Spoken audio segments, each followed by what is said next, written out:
का बहुत आवश्यक निवेदन था।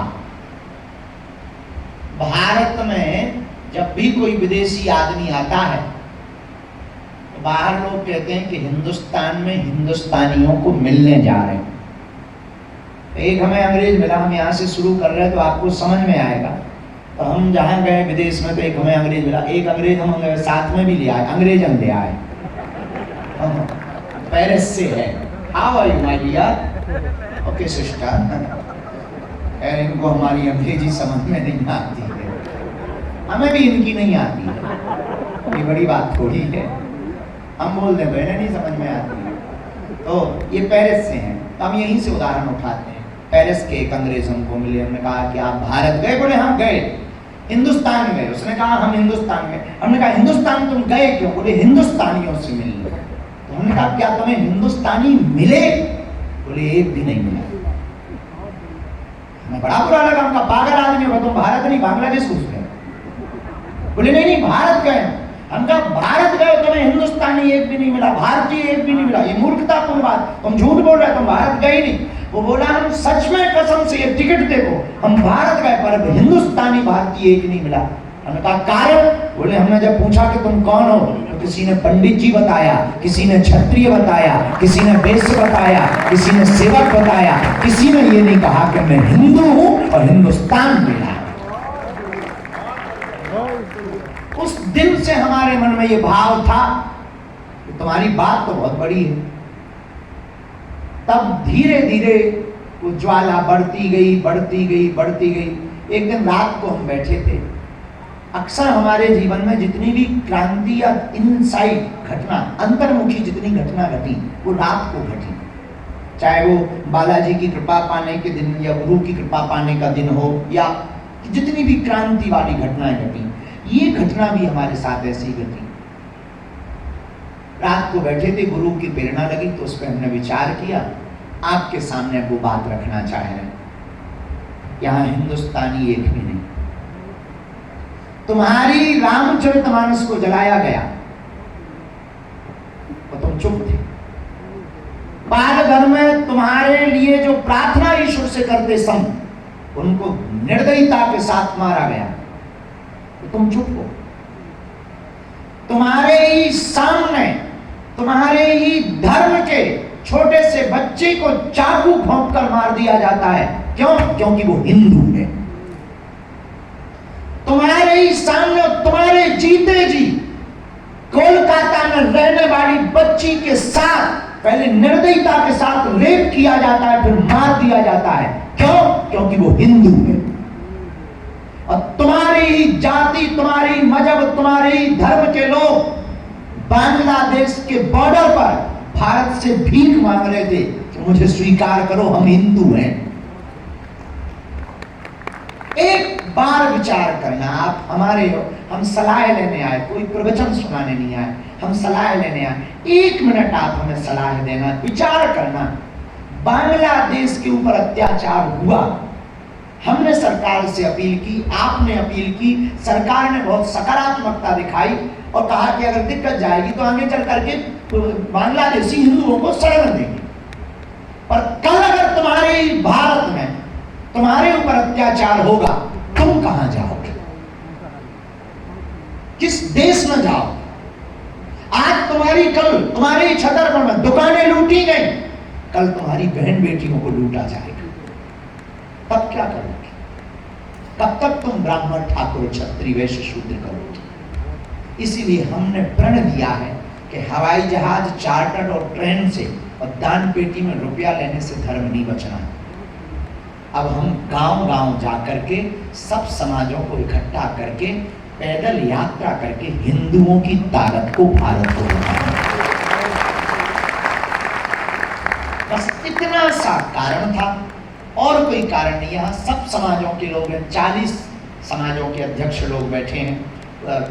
अन्य सेना, बजरंग सेना, शिवसेना के अध्यक्ष भी यहाँ विराजमान हैं।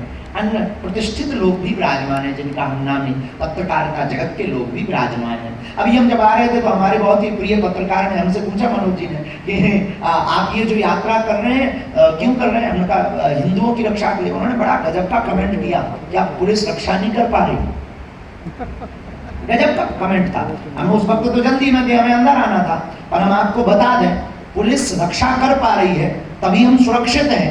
लेकिन पुलिस का काम नहीं है, हिंदुओं का भी तो कोई काम है। क्या तुम्हारा काम नहीं है अपनी आत्मरक्षा करना? अपना धर्म है, अपनी आत्मरक्षा करना हमारा संविधान है, अपनी आत्मरक्षा पर बात करना हमारा कर्तव्य है, और भारतीय संतों का अधिकार है कि वो हिंदुओं को जगाएं। बस इसी भाव के लिए भारत हमारा भेदभाव से आने वाले 10 साल की भविष्यवाणी आज सुनो। आपको बुरा लगेगा, हम बोल देते हैं, बात खरी है पर अच्छी है। आने वाले 10 साल में अगर आप आज एक नहीं हुए, आज बामन ठाकुर क्षत्रिय वैश्य शूद्र करते रहो, पाल कुशवाहा करते रहो, 10 साल बाद तुम्हारे इस भारत में 10 से 12 राज्यों में हिंदू अल्पसंख्यक हो जाएगा, घोषित रूप से अल्पसंख्यक हो जाएगा। आने वाले 10 साल बाद इस देश में, बुरा ना मानिएगा, आपको बुरा लगे तो क्षमा करना, तुम्हारी इज्जत पर सरेआम हाथ रखा जाएगा और तुम चीन ही नहीं कर पाओगे, क्योंकि सरकार वही रहती है जहां वोट बैंक होता है। आने वाले 10 साल बाद तुम नोट कर लो भैया, अगर आज हिंदू नहीं जागा तो आने वाले 10 साल बाद इस देश में सबसे बड़ा गृह युद्ध छिड़ेगा, और वो होगा जातिवाद की लड़ाई। और जिसकी जाति का आदमी मुखिया होगा उसी की जाति की चलती होगी और क्रूरता फैलती जाएगी। इसलिए हम लोगों को अब ये पाठ को मिटा करके हम हिंदू हैं इस पे काम करना पड़ेगा। ये काम सरकारों का नहीं है, ये काम सरकारों का नहीं है, ना नेताओं का है, ना धर्मगुरुओं का, हम सब का है। इसीलिए हमने आपको बुलाया कि हमने सोचा है धाम से ओरछा तक पैदल यात्रा करें, 160 किलोमीटर के लगभग। सब समाजों के लोग बैठे, आप लोग समझदार हो, सोच हमारी छोटी भी हो सकती है, बचपना भी हो सकता है, ओवर कॉन्फिडेंस भी हो सकता है। आप हमें सलाह दो, क्योंकि छतरपुर हमारी नींव है, नींव मजबूत होगी तो मकान मजबूत होगा। छतरपुर हमारा आधार है, बागेश्वर का आधार छतरपुर है, और छतरपुर का आधार वर्तमान में बागेश्वर है। अगर लोग, लाखों लोग बागेश्वर धाम पर आ रहे तो होटल खजुराहो और छतरपुर का ले रहे। अगर श्रद्धालु छतरपुर बागेश्वर धाम के बढ़ रहे हैं तो भैया कार और ओला और टैक्सी की व्यवस्था छतरपुर के जिले को मिल रही। किराने का दुकान आपके छतरपुर से जा रही, दोनों एक दूसरे के पूरक हैं। हमारी न्यू छतरपुर है, आप लोग प्रतिष्ठित भी हो, सभ्य भी हो, समझदार भी हो, हम बहुत कम समझदार हैं, पढ़े भी उतने ज्यादा नहीं है। तो हमें सलाह दो, हमें ये करना चाहिए या नहीं?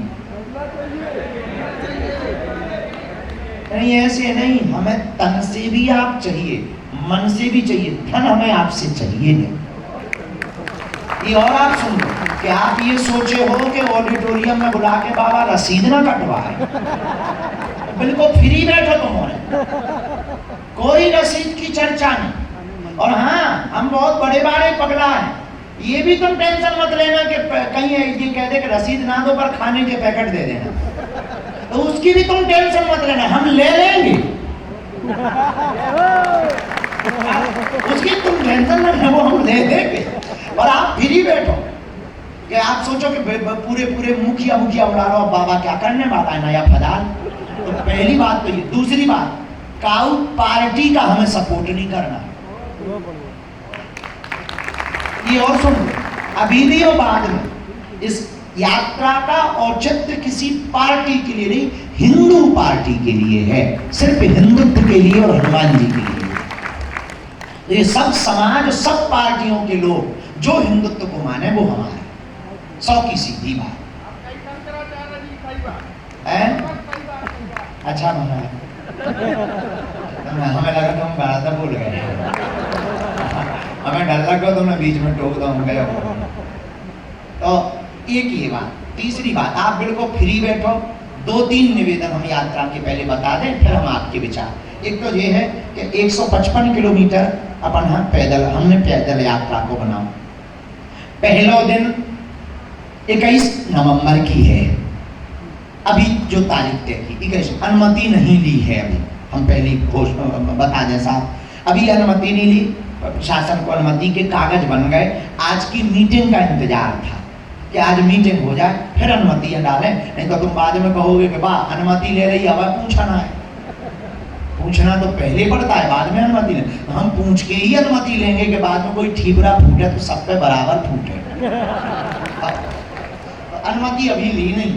तो पहली पदयात्रा का दिवस 21 नवंबर होगा, गुरुवार का दिन धाम से पैदल यात्रा होगी और हम पूरे यात्रा में पैदल रहेंगे। और पहले दिन में 15 किलोमीटर की दूरी तय करके, क्योंकि हमें मिलते हुए लोगों को जाना है तो कम दूरी तय करना है। दिन भले ही ज्यादा लगे, पर जो धाम नहीं पहुंच पाते, जो हमसे मिल नहीं पाते, बड़े बड़े लोग तो वीआईपी प्रोटोकॉल लगा के मिल जाए, पुलिस लगा के मिल जाए, अपने सेवादार सेट करके मिल जाए। वो गांव के लोग जो किराया उधार उठा के अब भी नहीं मिल पाते। तो भले ही राम राम हो जाए, सबसे मिलना तो कठिन होगा, जितनों से भी मिले राम राम हो जाए, तो थोड़ा कम चलेंगे। तो पहले दिन 15 किलोमीटर की यात्रा करके फार्मेसी कॉलेज कदारी में विश्राम करेंगे। दूसरे दिन यात्रा 22 तारीख को चलेंगे, 17 किलोमीटर की यात्रा तय करके छतरपुर निकलकर पैक्टिक टाउन में विश्राम करेंगे, ताकि एक छतरपुर का समय ज्यादा लगना है, ये दिन भर में केवल छतरपुर दिया गया। तीसरा दिन 23 तारीख शनिवार को 20 किलोमीटर की यात्रा हम तय करेंगे नौगांव के शांति कॉलेज में। इसमें एक बात हम आपको स्पष्ट कर दें, ये जो स्थान बनाए गए, ये इस व्यवस्था को देखकर बनाया गया कि 10-20 हजार लोग जो चलें उन्हें नहाने और फ्रेश होने की जगह मिल जाए, नहीं तो ये सबसे बड़ा खतरा है यात्रा, इसीलिए ऐसी जगह चुने गए। तीसरे दिन की यात्रा 20 किलोमीटर और नौगांव शांति कॉलेज में। चौथे दिन की यात्रा 22 किलोमीटर की होगी, देवरी पुल पर विश्राम करेंगे नौगांव से संजू ढाबा के पास। पांचवें दिन की यात्रा 25 तारीख को कर रहे हैं, 21 किलोमीटर की है और वो ग्रामोदय मौरानीपुर में विश्राम करेंगे। छठवें दिन की यात्रा 26 तारीख की मंगलवार की 17 किलोमीटर की है, लोहारी टोल प्लाजा से पहले श्री राम पैलेस और मां शारदा महाविद्यालय में रुकेंगे। सातवें दिन की यात्रा बुधवार की होगी, 17 किलोमीटर की होगी, निवाड़ी रेस्ट एरिया रहेगी। आठवें दिन की यात्रा 15.5 किलोमीटर की होगी, जो ओरछा तिगड्डा तक जाएगी। और 9वें दिन की यात्रा अंतिम दिवस की यात्रा होगी शुक्रवार की, जो ओरछा तिगड्डा से राम राजा सरकार को ध्वज चढ़ाएगी। इस यात्रा में सभी समाजों के लोग, सब लोग हैं यहाँ, तो सबको लेकर 2-3 इसमें मूल बातें हैं जो हमें आपसे कहनी है। हम लोग हिंदू तो हैं, बात तो हम प्रवचन सुनाएंगे, तुम ताली भी बजा दोगे, उसमें कोई संदेह नहीं है। घर जाके ये भी कहोगे हाँ हाँ गुरु जी ठीक कह रहे थे, बात तो सही, बात तो सही, इसके अलावा क्या करो। अब हमसे पूछो तो हम एक हमने कारण निकाला, हम लोग आपस में जातियों में तो अलग ही हैं, हम लोगों के भगवान भी अलग, हम लोगों के भगवान भी अलग। परशुराम पंडित जी हन के, कर्मा बाई अलग, निषाद भैया, अब बताओ राम जी और निषाद भैया दोनों हैं ऐसे, लेकिन भगवान। अब हमने नया विचार किया, हमारी अपनी इस हिंदू एकता पद यात्रा में हिंदू तो एक होगा ही, सभी भगवानों की झांकियां भी साथ में चलेंगी, हम सबके भगवान भी। सिंधी समाज के लोग भी जय झूलेलाल सरकार को लेकर के अभी पहुंचे थे। सिंधी समाज के बहुत अच्छे हमारे सारे दरबार के बहुत प्रिय है साईं कालीराम जी, वो भी इसमें जय झूलेलाल भगवान की झांकी चलवा रहे। वो दूसरे महापुरुष आए थे, हाँ। और सिख समाज से भी आए हैं? हाँ हाँ, आप विराजमान हो। हम चाहेंगे गुरु ग्रंथ साहब या कोई ऐसी व्यवस्था जो अनुकूल हो, जिसमें किसी भी प्रकार का खंडन ना हो, केवल मंडन हो, उस व्यवस्था की झांकी इस यात्रा में अगर चलेगी तो इस देश में एक नई संदेश और नई क्रांति चली जाएगी। अगर आप गुरु गोविंद सिंह जी की यात्रा में लेके चलेंगे क्योंकि सनातन जरा माइक दे धर्म देना, का सुनाई नहीं दे रहा। ये माइक दे देना।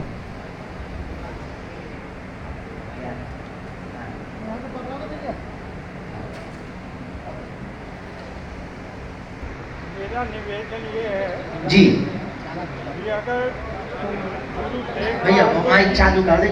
हाँ जो हिंद की चादर कहलाते हैं, बहादुर जी जिन्होंने सबसे पहले सनातन धर्म को बचाने के लिए अपना सर्वस्व बांटा था, शीश दिया था जी उनको, और गुरु गोविंद सिंह की जमात जो 10वीं गुरु जी हैं, जी जिन्होंने अपने 4 वंश वालों को सिर्फ सनातन धर्म को बचाने के लिए कुर्बान किया था। वाह, तो मेरे यही आपसे निवेदन है कि उनकी अगर आप लेके चलते हैं तो बड़ी कृपा। ये बाद में हम समझ नहीं